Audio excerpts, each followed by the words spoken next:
လူတိုင်းအထင်သေးတဲ့ကောင်လေးတယောက်ကဘယ်လိုအောင်မြင်လာတာလဲတခါကလူတိုင်းအထင်သေးတဲ့ကောင်လေးတယောက်ရှိခဲ့တယ်သူကစင်းရဲတယ်ပညာရေးလည်းမထူးချူဘူးဒါကြောင့်လူတွေကသူ့ကိုအောင်မြင်မဲ့လူမဟုတ်ဘူးလို့ထင်ခဲ့ကြတယ်မင်းနဲ့တော့ကွာမဖြစ်နိုင်ပါဘူးမင်းဘာမှဖြစ်လာမှာမဟုတ်ဘူးဒီလိုစကားတွေကိုသူနေ့တိုင်းကြားနေရတယ်အစပိုင်းမှာတော့သူဝန်းနေခဲ့တယ်ဒါပေမဲ့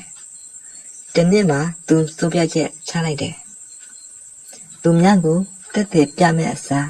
ကိုယ့်ကိုယ်တိုးတက်အောင်လုပ်မယ်အဲ့ဒီနေ့ကစပြီးသူ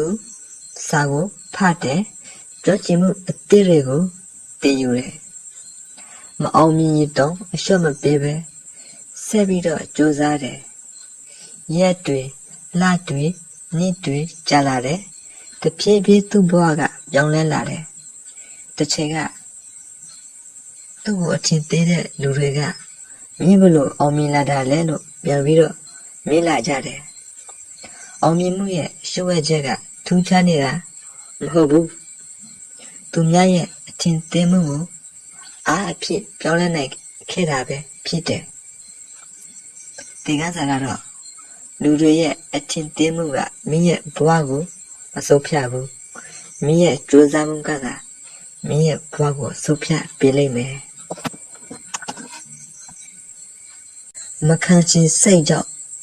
ထွေးလာတဲ့စွမ်းအားကကမ္ဘာမှာအကြီးမားသောစွမ်းအားတစ်ခု